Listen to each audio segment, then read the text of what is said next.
존경하는 광주 시민 여러분, 위기극복의 총사령관, 대통령 자리는 실험하는 자리가 아닙니다. 실적과 실천력, 실행력을 겸비한 우리의 이재명 후보를 여러분 압도적인 힘으로 대통령으로 만들어주시기 바랍니다.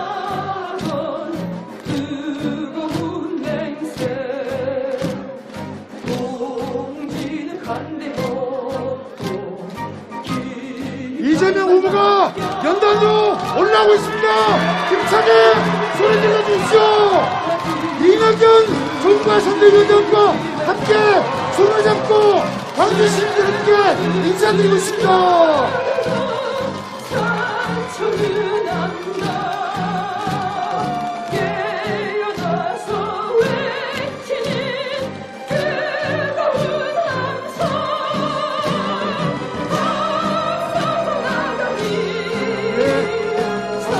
광주의 미래 남준희 공동위원장께서 이재명 후보와 이낙연 정부와 선대위원장께 압도적인 승리를 기원하는 꽃다발을 드렸습니다. 힘차게 박수로 환영해 주십시오.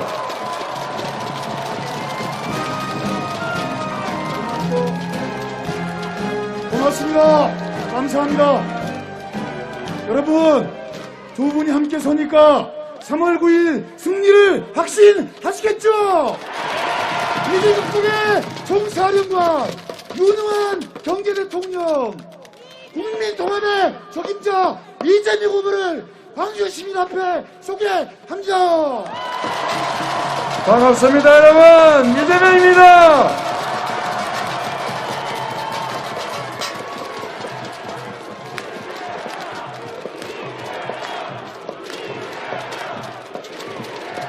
광주 시민 여러분, 대한민국 국민 여러분, 여러분을 만나뵙게 돼서 참으로 영광이고 감사합니다.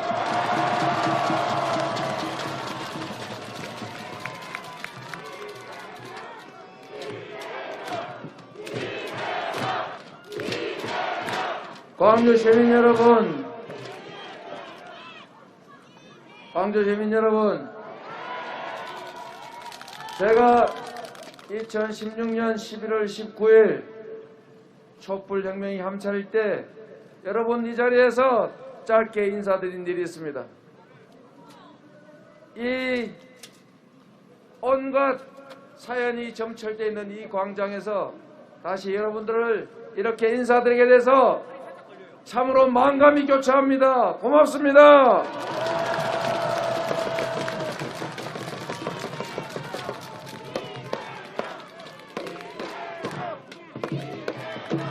제가 뚜렷이 기억합니다. 그때 여러분들 그 수없이 많은 광주 시민 앞에서 제가 말씀드렸습니다. 총을 맞고 칼에 찔리고 몽둥이에 맞아서 으스러진 그 많은 희생자들을 잊지 않겠다. 이 광장에서 얼마나 많은 사람들이 이 나라 민주주의를 지키기 위해서 싸우다 산화했습니까? 아직도 저 도청 건물에는 탄흔이 남아있습니다. 기총소사에 명백한 탄흔이 남아있는데도 기총소사한 일 없다고 부인하는 게 바로 이 나라입니다. 여러분, 저는 여러분을 믿습니다. 역사를 믿습니다. 대한민국을 믿습니다, 여러분.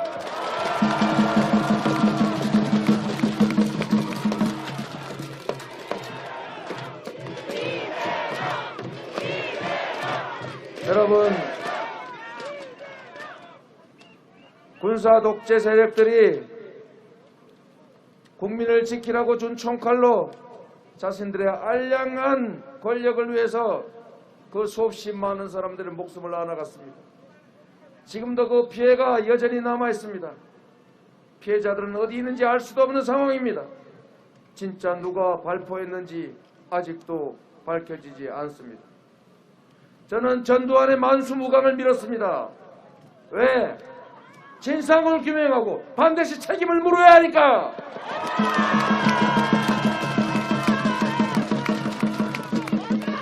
여러분, 저는 80년 5월에 오리엔트 시계 공장의 소년 노동자였습니다.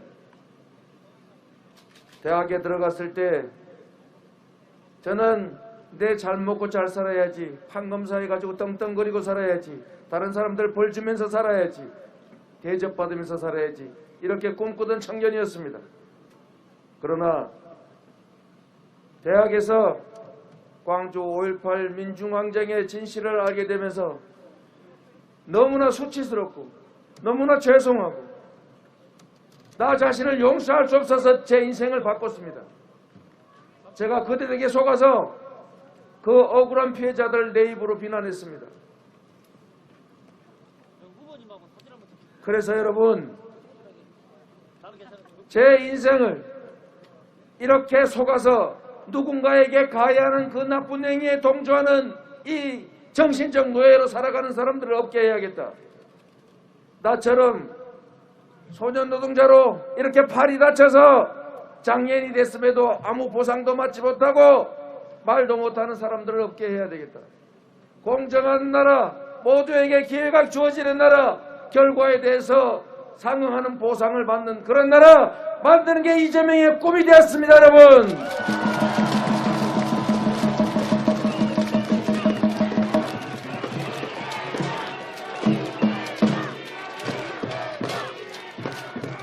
광주 민주화 운동을 통해서 군사 독재를 백일하에 드러내게 했습니다. 그리고 지난한 투쟁을 통해서 결국은 민주주의를 이뤄냈고 5년 전 촛불혁명을 통해서 진정한 민주공화국을 우리가 만들어냈지 않습니까?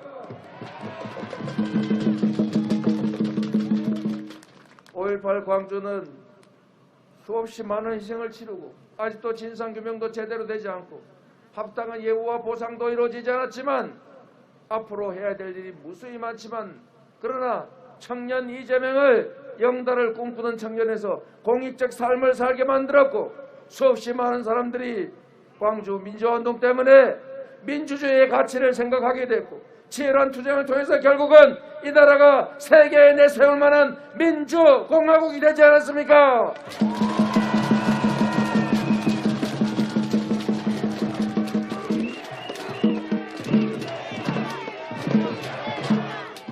수없이 많은 사람들이 저 안에서 죽어갔습니다. 이렇게 수없이 많은 희생을 치르면서 만들어낸 우리의 민주공화국, 민주와 인권과 평화의 가치가 이제 위기에 처했습니다. 여러분, 검찰 국가가 다시 시작되고 있습니다. 군사 정권도 힘들어서 수십 년을 고생했는데 다시 검찰들이 지배하는 검찰 왕국에서 검찰 왕의 지배에 우리가 종속당해야 하겠습니까?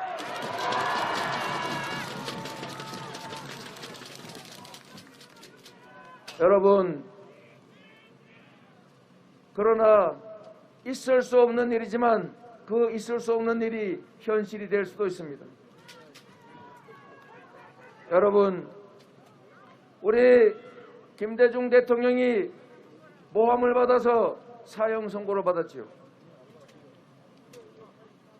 몇 번씩이나 죽음을 맞을 뻔했던 그 위기, 엄청난 정치적 탄압을 겪으면서도 이분이 하신 말씀이 있습니다.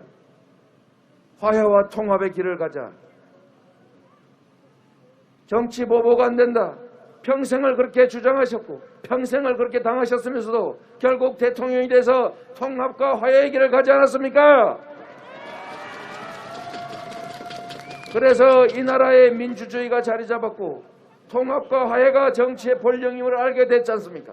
그런데 세상에 대통령이 되기도 전에 미리 정치 보복을 예고하는 사람이 있습니다, 여러분.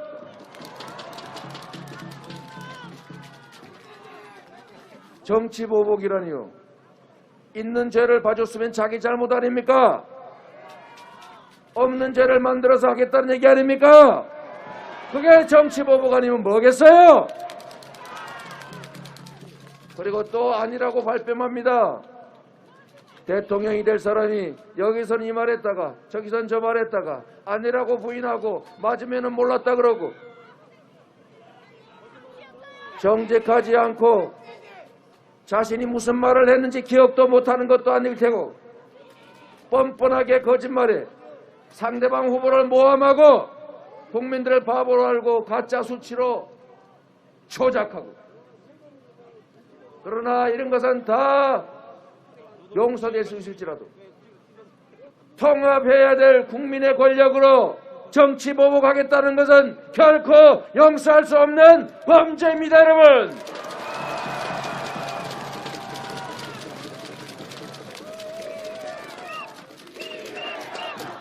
이재명, 이재명, 이재명. 여러분 기억하십니까? 13년 전 5월 어느 날 검찰의 정치 보복으로 극단적 선택을 한, 우리가 지켜주지 못해서 평생 후회하는 그 어떤 분이 계십니까? 누구십니까, 여러분? 잊지 말아야지요. 지켜주지 못한 그 후회를 다시는 겪지 말아야죠. 정치 보복은 어떤 경우에도 있어서는 안 됩니다. 그가 누구이든 진영이 어디이든 우리는 힘을 하나로 뭉쳐서 단합된 힘으로 우리의 미래를 개척해 가기에도 힘이 버겁습니다.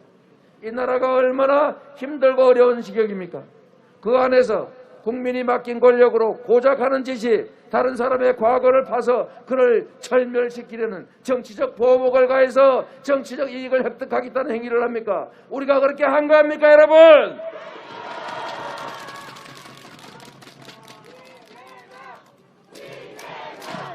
이재명, 이재명, 이재명. 광주 시민 여러분, 우리가 가야 될 길은 분명합니다. 이 나라의 자원이 한정되어 있습니다.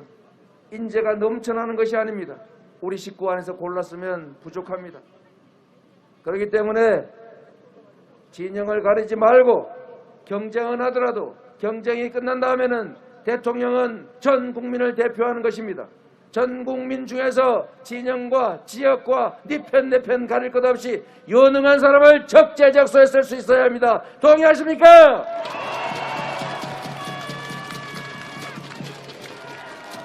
이재명, 이재명. 저 이재명은 짧은 공직 생활이지만 그렇게 했습니다. 편 가리지 않았습니다. 유능한 사람을 썼습니다. 그리고 권한을 주고 책임은 제가 졌습니다. 그래서 실적이 있으니까 시장, 단체장, 겨우 기초단체장이 대선 후보로 불려 나왔던 거 아니겠습니까? 3년도 안 된 사이에 도지사 전국 최고의 경기도를 만들었다고 여러분이 이 자리까지 불러주지 않았습니까? 이재명, 이재명, 이재명. 그래서 작은 성과를 냈고 대한민국을 맡기면 더 큰 성과로 우리 국민들에게 체감되는 더 나은 환경을 만들 것이다. 삶의 질을 개선할 것이다. 이 나라 국가를 더 발전시키다. 이래서 이 자리에 불러주시지 않았습니까?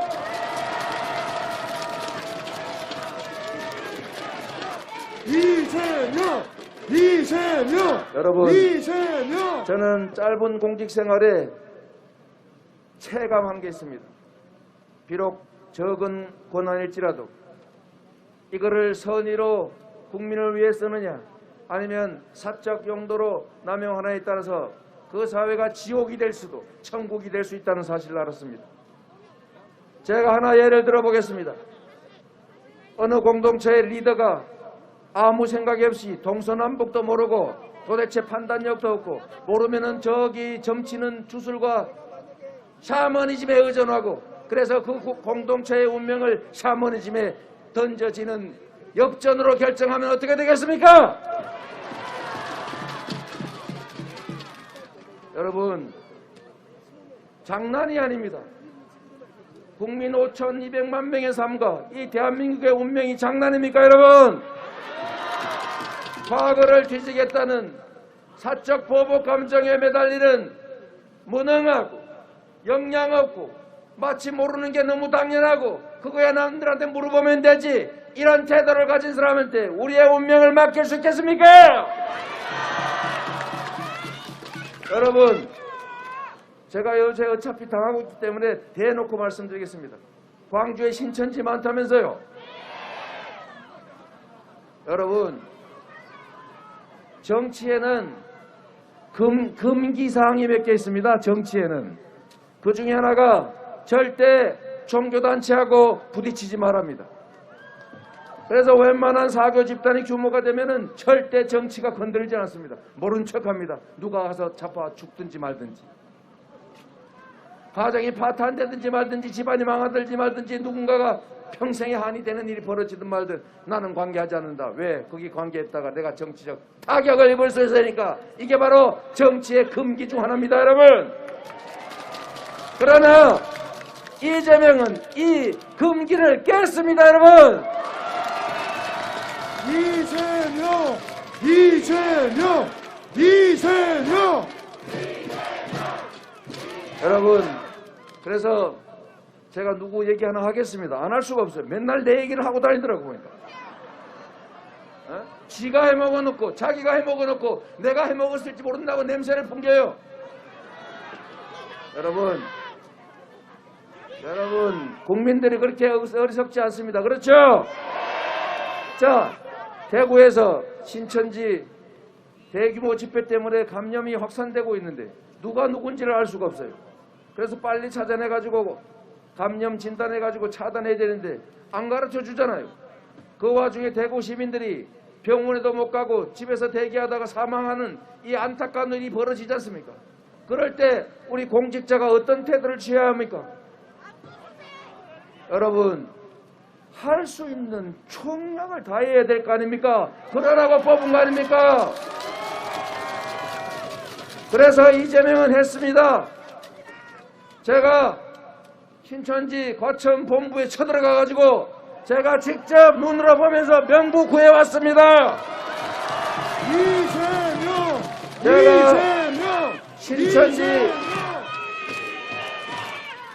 제가 신천지 명부뿐만이 아니라 모든 경기도 내 신천지 시설 신고를 받아가지고 500개 가까운 신천지 시설 싹 폐쇄해가지고 모임을 못하게 만들었습니다, 여러분.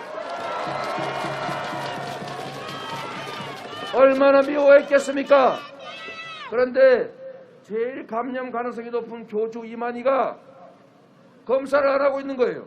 검사해라 했더니 자기가 어디서 몰래 했다고 슬쩍 내미길래 제가 그랬습니다. 안 됨.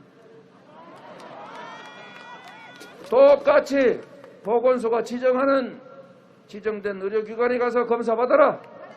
안 하길래 제가 가평 아방궁 쳐들어갔지 않습니까? 그래서 이만희 회장이 저를 피해가지고 살짝 나와서 과천 가서 검사받은 거 제가 직접 확인했습니다, 여러분. 공직자는 그래야 되는 것입니다. 그런데 복지부 장관의 요청을 받은 법무부 장관이 이거 방역 위반이니까 빨리 압수수색해서 명단 구해라 했더니 검찰총장 윤석열 후보께서 압수수색 거부했어요. 자기 입으로 얘기했어요. 거부했다고. 여러분, 이유가 재밌지 않습니까? 처음 얘기한 건 뭐였어요? 복지부가 반대해서. 그 다음에 두 번째란 얘기가 정치적인 쇼여서. 그런데 여러분, 또 하나의 가능성이 있습니다. 조선일보에 나온 기사입니다, 여러분.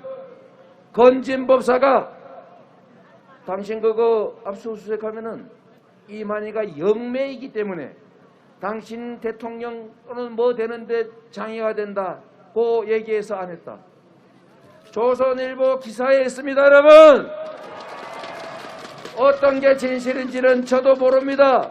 그러나 저도 바보가 아니라서 짐작은 할 수 있습니다. 그리고 또 하나의 근거는 이런 거죠. 신천지에서 윤석열 그분한테 엄청난 신세를 졌으니까 빨리 다 입당해가지고 도와드려라. 왕창 가입해가지고 우리 홍준표 후보 열받았다는 거 아닙니까? 지금 내가 상부 지휘받아서 나도 가입했고 다 가입시켰다고 양심선언 마구 나오고 있지 않습니까? 이거 공직선거법 위반 100%입니다, 여러분. 제가 드리고 싶은 말씀은 국민의 생명과 안전을 지키고 국민들의 더 나은 삶을 만들어내라고 주어진 권한을 국민의 생명을 방치해가면서 자기의 사적 이익을 도모했다는 것입니다, 여러분. 이런 사람들에게 이 나라의 미래를, 우리의 운명을 맡길 수 있겠습니까?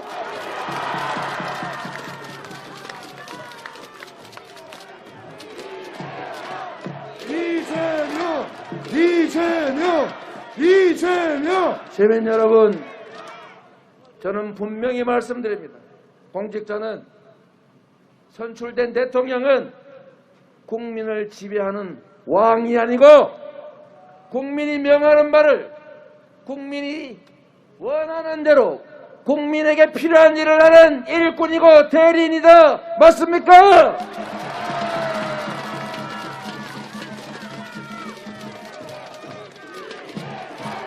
이재명!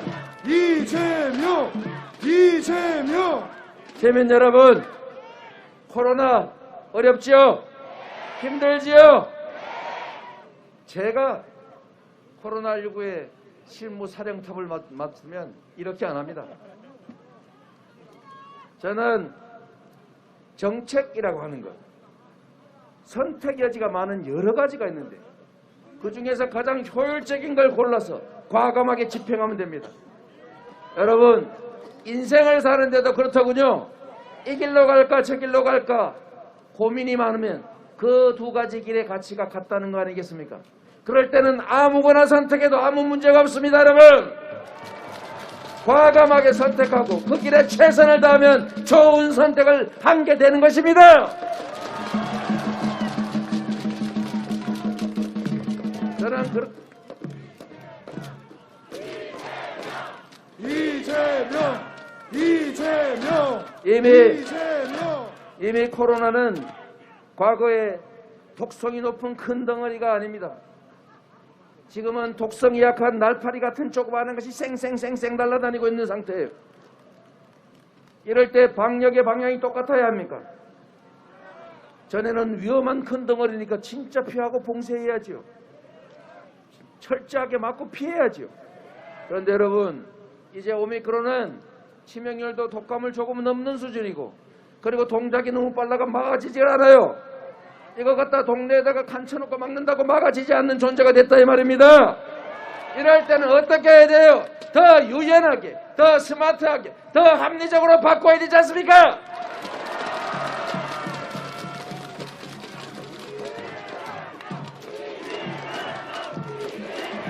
그래서 여러분, 제가 사실은 오늘 이렇게 얘기하려다가 참모들한테 절대 하면 안 된다 이렇게 제지받은 얘기가 있습니다. 뭔지 궁금하시죠? 제가 하도 답답해서 그냥 내가 당선되면 그건 당연하고, 제가 당선이 되면 밤 12시까지 3차 백신 맞은 사람들 다 영업해도 되는데 혹시 걸리면 다 사면해 주겠다 이런 얘기 하려고 그랬더니 절대 하지 말라고 그래요.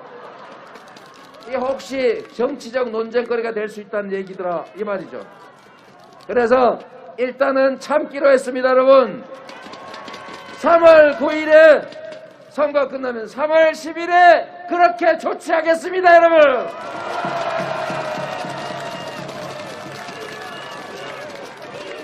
이재명! 이재명! 이미 이재명! 여러분, 이미 유럽 다른 나라 다 그런 제한 없앴어요. 그리고 여러분, 앞으로 우리가 방역 이런 식으로 하면 살아남을 수가 없습니다. 이제는 뭐 아무 데서나 걸리는데, 예를 들면 옛날에는 물길이 적으니까 볼을 쌓으면 막을 수가 있었는데 지금은 거대한 홍수가 오기 때문에 볼을 백날 쌓아봐야 막을 수가 없어요. 헛고생입니다, 여러분. 그리고 여러분, 아까 말씀하신 것처럼 국가의 방역 책임은 국가가 해야 되는 거 아닙니까? 국민의 생명과 안전을 지키는 안보, 재난, 질병, 외침으로부터 국민의 생명과 안전을 지키는 건 국가의 가장 중요한 책임입니다. 그런데 질병으로부터 국민의 생명과 안전을 지키는 일을 개인들한테 다 떠넘겨놓고 손해는 네가 봐라 이러니까 극단적 선택을 하는 사례까지 나오지 않습니까? 그래서 이재명 정부는 이렇게 할 겁니다. 지금까지 코로나 발생 때문에 생겼던 손실 정부가 보존 지원하지 못한 거 다 모아보니까 한 40조 50조 된다는 얘기가 있습니다. 그거 다 채워드려도 다른 나라 지원금에 턱없이 모자랍니다. 제가 반드시 하겠습니다, 여러분.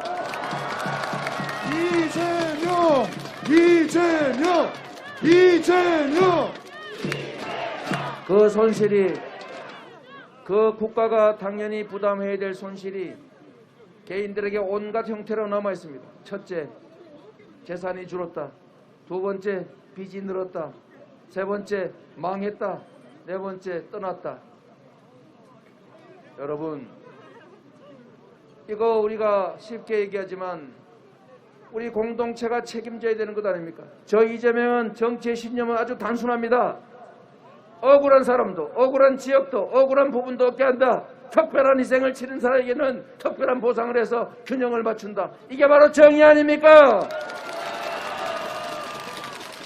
우리 국민들을 위해서 특별한 희생을 치른 특별한 소수의 국민들에게 국가가, 즉 우리 국민 모두가 상응하는 보상을 해야 공정한 나라가 될 것이고, 그래야 다음부터 국가를 위해, 공동체를 위해 우리가 희생할 것 아닙니까? 그래서 코로나 때문에 생긴 부채 정부가 인수해서 적절히 탕감할 것입니다. 신용 대사면에서 코로나 때문에 신용 불량된 거 다 풀어놓을 것입니다. 우리 시민들, 국민들이 입은 코로나로 인한 손실은 정부의 특별 재정 명령을 통해서라도 추경을 통해서 전액 보전해 드리겠다. 다시 한번 약속드립니다. 이재명 여러분, 정부가, 국가가 해야 될 일 중에 첫째가 안보요, 두 번째가 공정한 질서를 유지하는 것이요, 세 번째가 저는 민생이라고 믿습니다. 다 중요한 일이죠.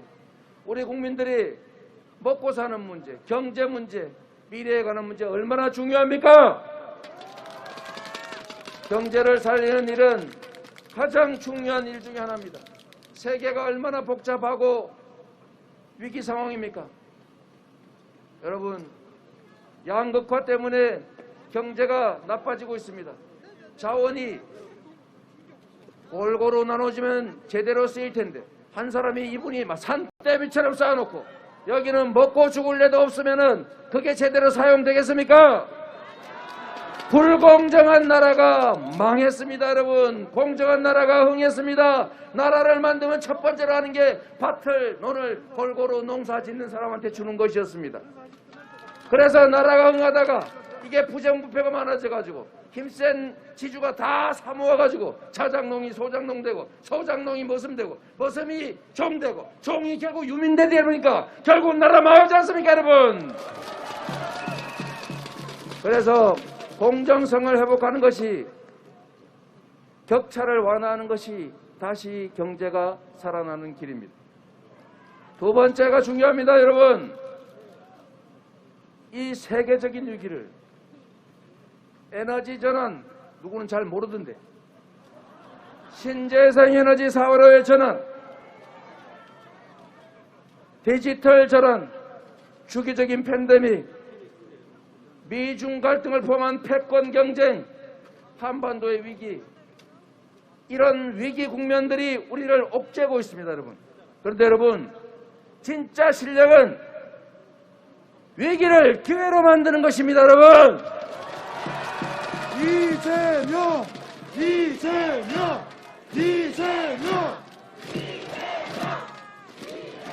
여러분, 저 이재명은 삶 자체가 위기였습니다. 기회는커녕 맨날 위기였습니다. 정치를 한다음에도 마찬가지였습니다. 오늘 어디 기사 하나 났죠?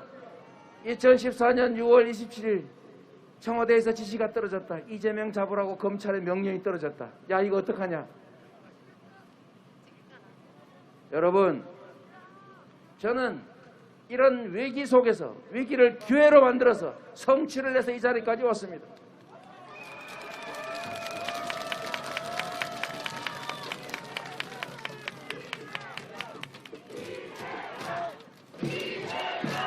대한민국 경제를 살리는 길이 있습니다. 여러분, 호남 경제 어렵지요? 호남은 재생에너지 사회에 무한한 잠재력을 가지고 있습니다. 이제 재생에너지로 생산하지 않으면 물건 안 사주는 시대가 곧 옵니다. 3년밖에 안 남았어요. 모르는 사람도 있지만. 그러면 재생에너지를 어디서 만듭니까? 바람과 태양과 파도를 써야 될 거 아닙니까? 바람과 태양이 가장 좋은 곳이 어디입니까? 바로 서남해안입니다, 여러분.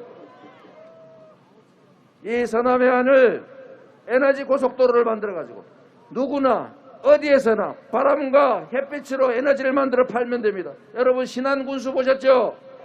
그 이사 가가지고 섬에 인구가 늘어나서 차별을 하고 있다더라고요. 좀 천천히 들어오라고. 왜? 태양광 발전으로 주민들한테 혜택을 나눠줬더니 주민들이 자꾸 늘어나고 있어요. 이게 바로 경제를 살리는 길입니다, 여러분. 국가가 새로운 시대를 대비해서 대대적으로 인프라 투자를 하고 미래 산업에 맞는 유능한 인재를 양성할 수 있도록 교육체제를 재편하고 기업들이 할 수 없는 기초과학 투자, 첨단 과학 기술 분야에 대한 대대적인 투자를 통해서 우리 기업들이 시장 안에서 자유롭게 창의와 혁신을 통해서 산업을 재편하고 그리고 신산업으로 진출할 수 있게 하면 우리 산업이 전 세계적 경쟁력을 가질 것 아닙니까? 이걸 만들 수 있는 사람이 누구입니까, 여러분? 이재명! 이재명! 이재명! 제가 대한민국 경제의 회복과 지속적 성장은 물론이고 호남, 영남 이 지방들이 겪는 이 억울함을 해소할 뿐만 아니라 새로운 지방경제 시대, 남부 수도권 시대를 열어 제치겠습니다, 여러분.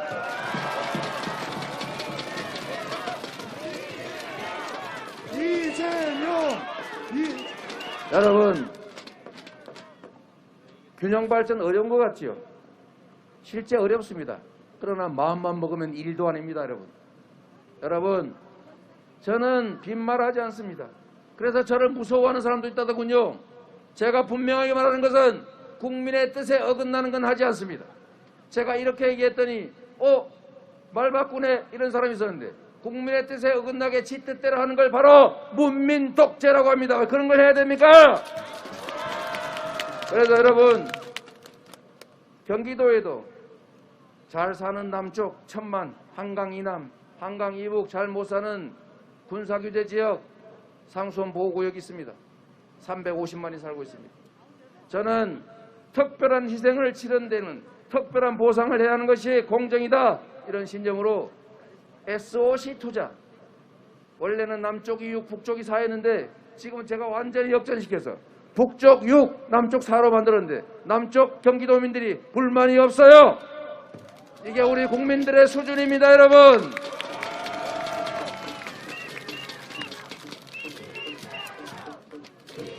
그리고 남쪽에 집중되어 있던 약 30개에 가까운 공공산하기관들 제가 사인해가지고 다 북동부로 다 보냈습니다. 아무 문제 없었습니다, 여러분. 재정도 북쪽에 더 많이, 산업 배치도 북쪽에 더 많이. 그래서 전체 경기도민들이 서로 균형 있게 살아가고 과밀도 해결하는 길을 만들어낸 것입니다. 여러분, 지금 수도권, 제가 경기도지사를 했는데 여러분은 상상이 안 가는 일이 벌어지고 있습니다. 피난 길도 아닌데 6.25 동란 직후도 아닌데 학교가 없어가지고 학교 운동장에 컨테이너 놓고 거기서 공부하고 있어요. 과밀 미어터지고 있습니다. 출근하는데 2시간씩 걸려서 죽겠다고 해요. 출근 지옥, 퇴근 지옥. 그런데 이 지방은 어떻습니까? 인구가 줄어들어가지고 야, 이 도시가 없어지는 거 아니냐 걱정하고 있지 않습니까? 이제는 균형발전, 지방발전은 그냥 지방에 대한 배려나 시혜가 아니라 국가가 생존하고 지속적으로 발전하기 위한 피할 수 없는 핵심 과제가 됐다. 동의하십니까?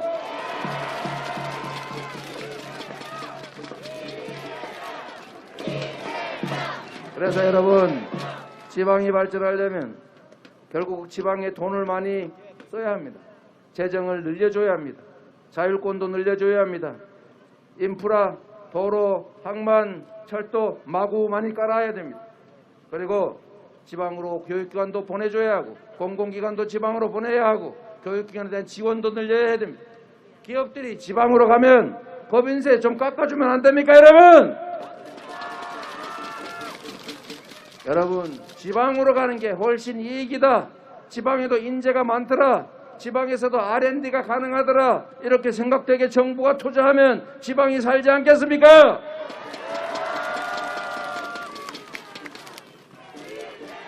그런데 여러분, 말이 너무 길어서 죄송하긴 한데, 여러분, 강남에다가 7조 원짜리 GTX 한 개 더 깔 수도 있고, 그 돈으로 지방에 인프라 구축해서 지방이 살게 하는 길도 있는 것입니다. 이건 결국 결단이고, 이것은 이해관계를 조정하는 용기이고, 그리고 기득권이 반발하더라도 밀어붙이는 추진력의 문제일 뿐입니다, 여러분. 이재명!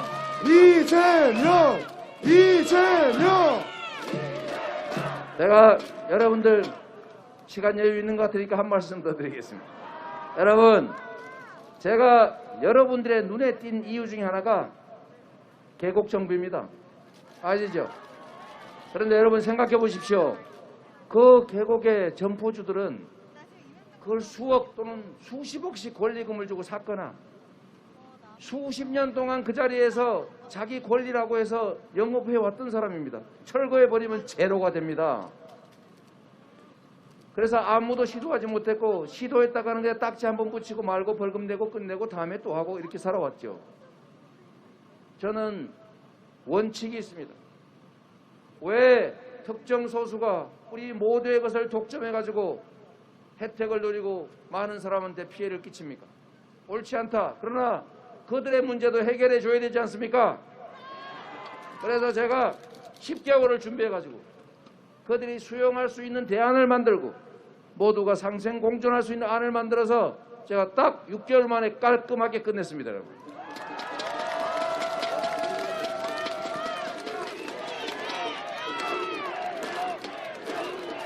그런데 여러분, 정말로 놀라운 사실은 대개는 제가 그걸 경찰 동원해가지고 철거반 동원해서 강제 철거한 줄 알고 있습니다. 전혀 사실이 아닙니다. 저는 1600개 중에서 5개만 강제 철거했습니다. 나머지는 본인들이 다 알아서 즐거운 마음으로 철거했습니다. 이게 바로 능력 아니겠습니까, 여러분?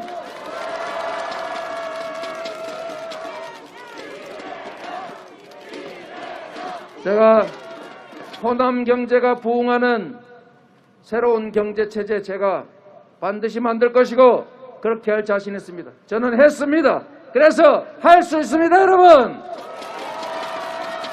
이재명!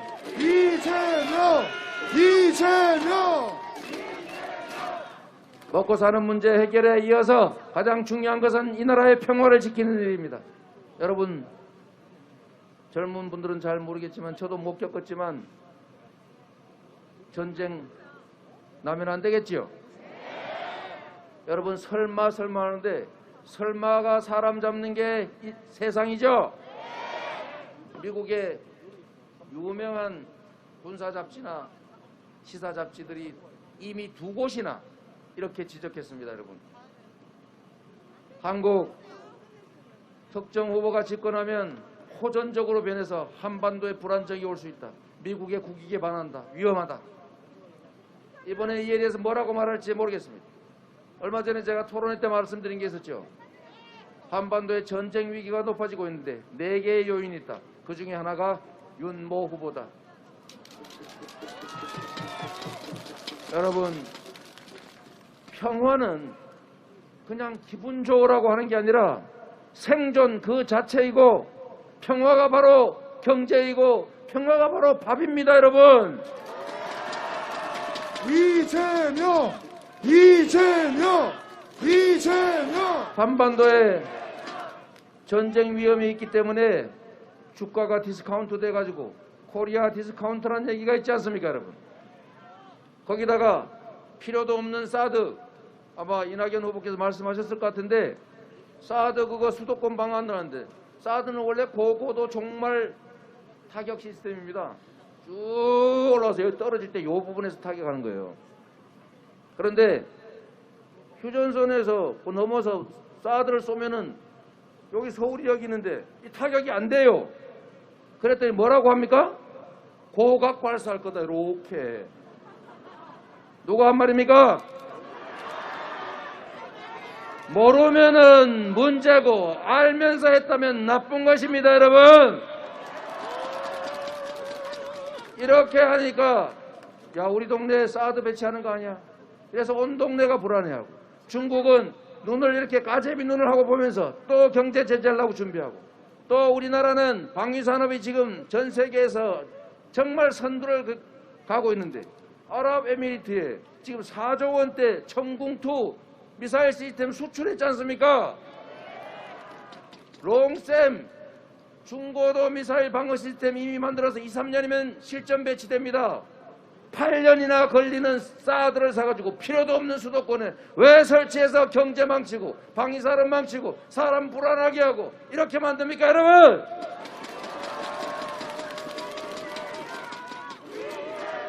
여러분, 그게 무슨 의미인지 몰라서 하는 얘기겠습니까? 그 정도로 바보는 아닐 겁니다. 아예 아닙니다. 그럴 리는 없고 진짜로는 안보 분할을 이야기해가지고 군사 긴장을 촉발해가지고 표를 얻겠다고 하는 안보 포퓰리즘 북풍 총풍의 현대판이다. 맞습니까? 우리가 어떻게 만든 평화입니까? 전쟁에서 이기는 건 하수가 하는 일입니다. 싸우지 않고 이기는 것이 중간치가 하는 겁니다. 진짜 고수는 싸울 필요가 없는 상태를 만드는, 즉 평화를 만드는 것입니다, 여러분. 이재명! 이재명! 이재명! 여러분, 이 나라가 어렵습니다. 그렇기 때문에 정치 체제도 좀 바꿔야 합니다. 제가 말씀드린 것은 우리 국민들께서 둘 중에 하나만 고르게 강요하지 말아야 된다는 것입니다. 거대 정당 둘만 있다 보니까 이쪽이 잘못하면 나한테 기회가 오니까 내가 더 잘할 필요가 없어요. 저쪽을 못하게 발목이나 잡고 괴롭혀가지고 실패시키는 게 최고의 목표가 됐습니다. 지금 국민의힘이 그러고 있지 않습니까? 오늘도 보니까 예산 편성하는데 급하게 돈 준비되는 대로 빨리 하고 또 추가로 하면 되지. 40조 50조 하자고 입으로 말로만 하면서 시간 질질 끌어가지고 표 고통스러워가지고 민주당 집권당 안 찍게 하려고 장난치고 있지 않습니까?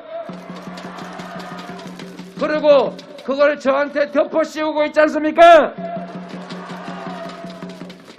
이런 이상한 정치 체제를 뜯어 고쳐서 잘못하면은 제3의 선택이 가능하도록 정당 제도도 바꾸고 선거 제도도 바꾸고, 그리고 아까 말씀드렸던 것처럼 취지에 동의하는 유능한 사람이라면 진영 가릴 것 없이 다 함께 만드는 국민 내각으로 대통합 정부 만들어야 되지 않겠습니까? 이재명! 이재명! 이재명! 광주 시민 여러분, 여러분은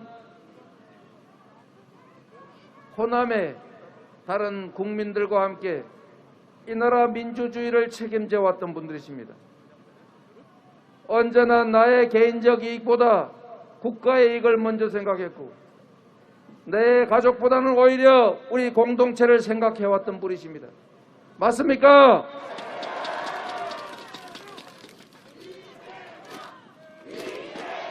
그래서 여러분, 대한민국의 민주주의를 여러분들이 책임져 오셨고, 대한민국의 민주주의와 인권과 자유가 위기에 처했을 때 여러분들이 그걸 해결했습니다. 여러분들이 희생을 치르면서 만들어왔던 이 민주공화국이 위기에 처하고 있습니다. 여러분, 우리의 다음 세대들의 삶은 최소한 우리보다 나아야 하지 않겠습니까?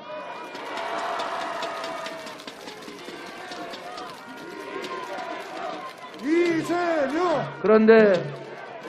그런데 만약 정치 보복을 공언하고 검찰 국가로의 회기를 아예 대놓고 공언하는 그들이 다시 집권하게 될 경우에 우리는 촛불 이전 정도가 아니라 훨씬 더 과거 군사정권 시절로 돌아갈 수 있습니다. 이걸 여러분들이 막아주시겠습니까? 이재명! 이재명! 이재명! 3월 9일이 지나고 3월 10일에 역시 오늘 떴던 해가 다시 뜰 겁니다. 그러나 여러분, 그 해를 바라보는 사람들의 마음은 두 가지로 갈릴 것입니다. 여러분, 3월 10일부터 시작될 새로운 대한민국, 여러분이 희망의 대한민국, 오늘보다 더 나은 나라로 실력과 통찰력과 해안을 가지고 국민을 대신해서 그 험한 길을 먼저 뚫어낼 사람, 그가 함께하는 대한민국을 만들 것인지, 아니면 정쟁의 골몰에서 복수혈전을 기획하는 그 어떤 사람들, 그들이 집권할지 두 가지가 결정됩니다. 여러분, 이재명을 도와주지 마십시오. 이재명에게 힘내라 하지 마십시오. 바로 여러분 자신의 일이기 때문입니다. 여러분, 이재명! 이재명! 이재명! 여러분이 힘내시고 여러분의 미래를 여러분 스스로 결정해 주십시오. 여러분이 역사의 주체이고 대한민국의 주인입니다. 여러분이 결정하는 대로 이재명은 따를 것이고, 이재명에게 기회를 주시면 최선을 다해서 보답하겠습니다. 이재명! 이재명! 이재명! 여러분, 광주 시민 여러분, 여러분만 믿겠습니다. 믿어도 되겠죠? 여러분, 저는 여러분을 믿고 국민의 집단 지성을 믿고 민심과 천심을 믿습니다. 여러분, 제가 국민들의 그 집단 지성이 없었다면 이 자리에 오기 전에 가루가 됐을 겁니다. 여러분, 그러나 이재명은 그 엄청난 기득권, 검찰, 정부 4일에 3일씩 하는 압수수색, 조사, 수사 다 견뎌내면서 오히려 그걸 자산으로 만들어서 이 자리까지 왔습니다. 이재명! 이재명!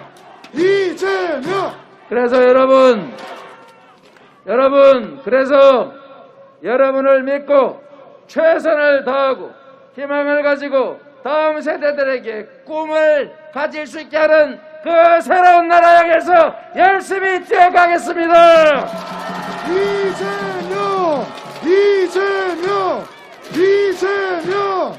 이재명!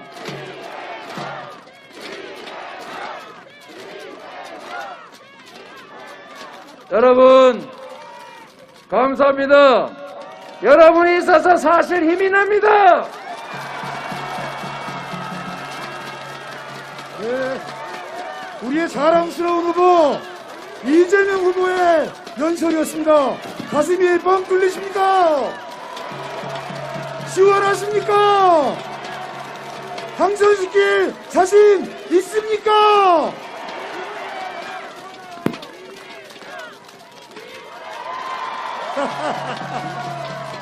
자, 잠깐만요. 자, 우리 이재명 교수님의 방역부터 정치, 경제, 외교, 군사까지 다 들으셨어요. 55분 하셨어요. 근데 정말 저는 속상한 거는 서울에서는 20분 내지 30분밖에 안 하셨거든요. 여러분 보니까 너무 좋으신 모양이에요. 그래서 여러분들도 잠깐만요. 권리를 드리겠습니다. 딱 두 사람만 이재명 후보에게 질문할 수 있는 권리를 드리겠습니다. 제일 먼저 손 드신 분. 짧게 하세요. 네, 안녕하세요. 저는 전남대학교 다니고 있는 26살 정민혁입니다. 네, 오늘 후보님 연설 들으면서 많이 공감되고 깊이 생각해 주셔서 너무 감사합니다. 제가 묻고 싶은 거는 그저께 이제 다른 후보가 와서 광주 송정역 시장에서 이제 다른 대형 쇼핑몰이나 이런 것들이 없다고 했는데, 제가 궁금한 거는 이제 민주당에서 답변은 광주 정신을, 소상공인이랑 연대하는 광주 정신을 훼손시켰다 이렇게 말씀하셨는데, 저는 그렇게 말하는 광주 정신이 뭔지, 그리고 저는 솔직히 그런 학생으로서 그리고 청년으로서 그런 문화센터나 이런 것들이 필요하다고 생각을 하거든요. 그래서 그런 것들이 과연 없는 게 진짜 광주 정신인지 후보님께 직접 묻고 싶습니다. 여러분, 세상을 살다 보면 똑같은 일을 놓고도 보는 시각도 다르고 이해관계가 다 다릅니다. 그렇죠? 어느 한 가지가 바로 절대 진리는 아닙니다. 필요하다는 사람도 있고 그것 때문에 피해보는 사람도 있지 않습니까? 그럴 때는 한쪽을 편들어서 상대를 죽여서는 안 됩니다. 지금 그분들이 그렇게 하고 있죠. 청춘 남녀가 편을 갈라 싸우는 건 기회 부족 때문인데 그 중에 한쪽 편 들어가지고 상대를 공격하지 않습니까? 그래서 표를 얻고 있죠. 저는 그렇게 하면 안 된다고 생각합니다. 기회 부족 때문에 싸우면 우리 기성세대가 기회를 늘려주기 위해서 노력해야 되는 것 아닙니까? 자영업자들, 소규모 점포주하고 우리 지역 주민들의 편의가 충돌하고 있죠. 그러나 여러분, 이건 너무 당연한 겁니다. 똑같은 집 앞에 길 하나 내는 것도 하자는 사람 말자는 사람이 있는데 이 큰 일 놓고 의견이 다른 게 너무 당연하잖아요. 그럴 때는 방법이 있습니다. 터놓고 대화하고 당신이 필요한 게 뭐냐, 당신이 문제가 뭐냐 다 조정해서 모두가 만족할 수 있는 합리적인 타협안을 만들면 되는 것이죠. 그리고 조금 부족하면 여기 기업 들어와서 대규모 상가 들어와서 고용도 늘고 그런 이익도 있는데 소상공인들 피해가 크다. 그러면 조정을 하고 부족하면 시에서 세금 들어오는 거에서 일부 떼서 지원해 주면 되잖아요. 그래서 여러분, 제가 정말 드리고 싶은 말씀은 우리 사회는 흑백 논리가 너무 심해요. 네 편 아니면 내 편이고 내 편이면 다 옳고 네 편이면 다 나쁜 거예요. 그저 편 갈라가지고 이쪽 한 편 먹으면 이쪽은 버려도 내 거다 이런 생각하는 사람들. 이게 바로 분열주의자들입니다. 증오를 이용해서 갈등을 이용해서 분열을 이용해서 정치적 이익을 획득하는 이런 행위, 이걸 극우 포퓰리즘이라고 합니다. 여러분, 나라 망치면서 자신의 정치적 이익을 획득하려는 이런 정치 행태는 완전히 쓸어버려야 합니다. 여러분, 빗자루로 답이 되셨습니까? 예. 한 번만 더 한다고요? 예. 이게 예정이 없던 일인데. 잠깐 와 계세요. 예. 후보님도 예정이 없이 55분 하셨거든요. 여성분에게 권리 한번 드리겠습니다. 없어요? 끝내요? 예, 잠깐만요. 후보님 안녕하세요. 저는 50대 주부입니다. 대한민국에 앞으로 세계 5위 이렇게 얘기하는데 구체적으로 그러면 저의 삶이 어떻게 변화가 되는지 알고 싶습니다. 네. 일단 우리나라는 경제력은 10인데 삶의 지수는 30등. 불평등도 심하고 사회 안전망도 취약하고 해고되면은 먹고 살기도 어렵고 정규직 비정규직 차이도 크고 지방과 수도권의 차이도 크고 남녀의 차이도 크고 모든 문제가 많이 있죠. 그래서 삶의 질이 10대 강국에 이를 수 있을 정도 돼야 된다. 그거는 껍데기만 커서 될 일은 아니고 속이 충실해야 되겠죠. 그리고 결국은 저는 그렇게 생각합니다. 우리가 양극화 때문에 고생하고 저성장을 겪고 있는데 이미 생긴 양극화를 어떻게 완화합니까? 뺏어옵니까? 그럴 수가 없지 않습니까? 그래서 방법은 어떻게든지 새롭게 성장을 다시 해서 그 성장의 결과물만은 최대한 공정하게 나누고 다시 기회를 공정하게 나누는 것이 바로 성장의 길이다. 제가 한 얘기가 아니고 IMF, 세계은행, OECD가 한 얘기입니다. 그래서 여러분, 세계 5대 강국이 된다는 것은 경제력뿐만이 아니고 군사력, 문화지수, 소위 소프트파워, 국제적 영향력 이런 걸 모두 합쳐서 하는 얘기입니다. 경제 규모가 10위에서 5위가 된다고 해서 우리 국민들이 바로 행복해지지는 않겠죠. 불평등도 완화해야 되고 기회도 골고루 나눠야 하고 성장이 골고루 되고 중소기업이 살아야 일자리도 늘어나고 그래야 중소기업 일자리도 좋은 일자리가 되면 청년들도 중소기업에서 미래를 갖고 일할 수 있겠죠. 그 길로 가자. 문화를 키우자. 수출도 키우자. 주가지수도 주가 조작 이런 거 못하게 철저하게 막아가지고 한번 주가 조작하면 완전히 싹 그냥 폐가시켜가지고 주식시장을 공정하게 하면 주가 자산도 가치가 올라가지 않습니까? 자, 그러면 경제 규모도 커지죠. 가상자산 시장도 제가 살려야 된다고 했습니다. 부동산 투기해가지고 돈 막 버는데 그거 왜 개인들이 갔습니까? 제가 그거 뺐다가 60%밖에 못 뺏어가지고 왜 40% 못 뺏었냐고 내가 욕먹고 있지만 그런 거 시도한 사람도 없지 않습니까? 그래서 제가 이런 것도 꾀를 냈어요. 어떻게?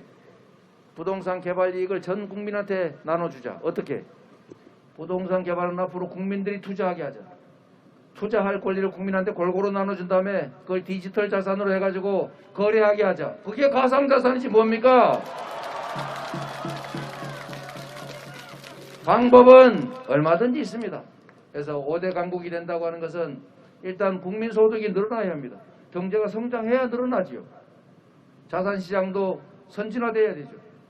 누가 장난쳐서 못하게 공정하게 투명하게 그리고 산업도 다 재편해서 성장하는 산업으로 전환을 해야죠. 그렇게 하면 볼륨도 커지고 내용도 충실하게 돼서 우리 모두가 더 행복한 세상을 만들 수 있다. 그게 이재명이 가지고 있는 꿈입니다, 여러분. 이재명. 자, 우리 밤샐 수 없으니까 부족한 부분은 다음에 와서 하십시다. 그리고 우리 광주 시민들 수준이 엄청나네. 여러분들은 참 행운입니다. 3월 9일이면 이런 대통령을 여러분들의 손으로 뽑을 수 있습니다.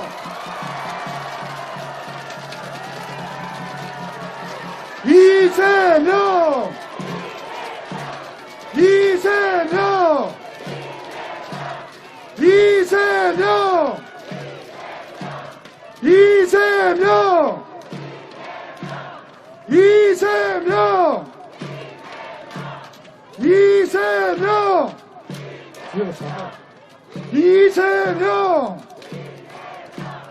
이재명! 이재명! 이재명!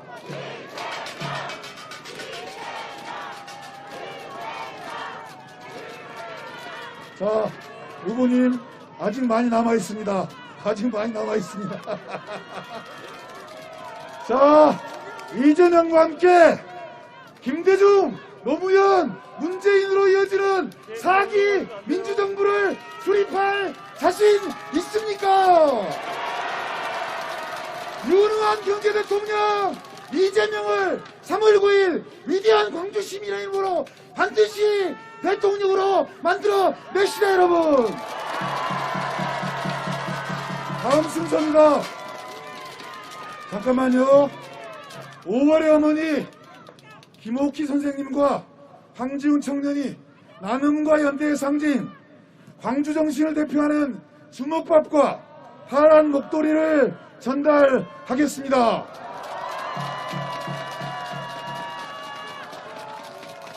뜨겁게 환호해 주십시오. 어머님 감사합니다. 이재명, 이재명, 이재명, 이재명. 우리 김옥희 어머님과 이재명 후보가 뜨거운 포옹을 하셨습니다. 어머님께 힘찬 박수 부탁드립니다. 광주 정신을 대표하는 주먹밥입니다. 받으셔야겠습니다.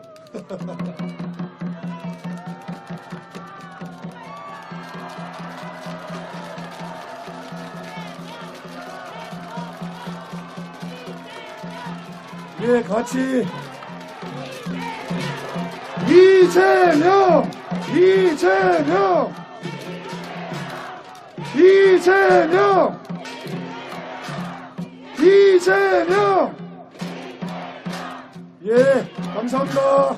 감사합니다, 어머님. 네.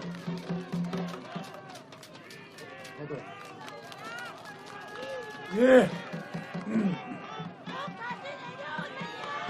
감사합니다. 이제 거의 마지막 순서입니다. 다음은 광주 공약 서약식이 있겠습니다.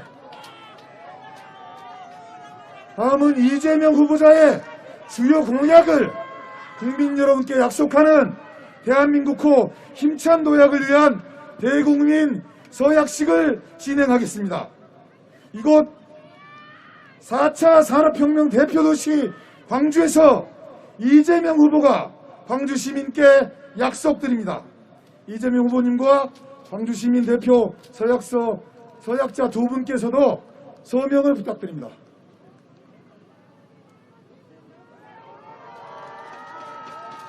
서약서 4차 산업혁명 대표도시 광주를 위해 이재명이 약속합니다. 첫째, 국가주도로 광주 군공항을 이전하고 이전 부지에는 4차 산업혁명을 선도하는 스마트시티를 건설하겠습니다. 둘째, 광주를 인공지능 대표 기업도시로 만들겠습니다. 인공지능 연구원을 설립하고 AI 연구개발 인프라를 조성하겠습니다. 셋째, 광주형 일자리 시즌2를 시작하겠습니다. 미래 모빌리티 융합 클러스터를 조성하고 미래 모빌리티 특화 R&D 캠퍼스를 구축하겠습니다. 넷째, 알리백을 적용해 알리백, 누구는 알리백보다 이스백을 좋아한다고 하던데 에너지 고속도로를 선도하겠습니다. 에너지 100% 완성해서 탄소 중립 미래도시를 만들겠습니다. 다섯째, 광주 전남 초광역 트라이포트를 추진 지원하겠습니다. 철도, 공항, 항만, 중심권역을 연결하여 수도권 수준의 초광역 교통망을 단계적으로 조성하겠습니다. 광주 시민 여러분, 이재명 후보님께서 서약하셨습니다. 약속을 잘 지켜주시라고, 광주 발전 위해 더 노력해 주시라고 큰 박수로 응원해 주십시오. 이재명! 이재명! 이재명! 네, 감사합니다. 감사합니다.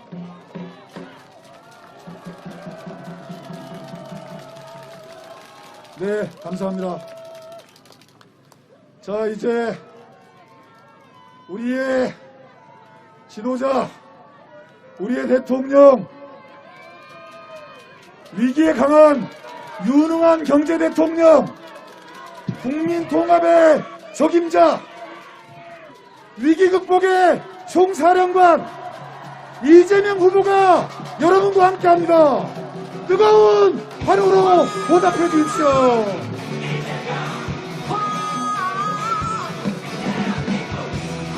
올라왔어, 올라왔어. 올라갔습니다. 다 같이 나를 위해 우리 모두 위해 있자면 더 나은 내일 위해 우리 모두 같이 있자면 제대로 된 세상 위해 우리 같이 부르자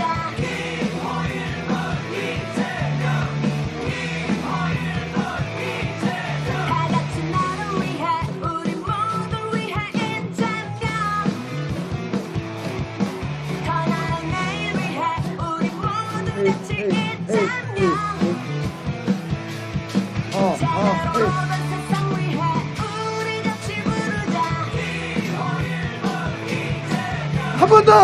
나를 위해 외치자 하늘 세 명 나가, 3명 나가세요. 3명 나가세요. 가슴 깊이 간직한 희망찬 내일 위해 더 크게 함께 외치면서 가겠습니다. 다 같이 나를 위해 우리 모두 위해 있자면 더 나은 내일 위해 우리 모두 같이 있자면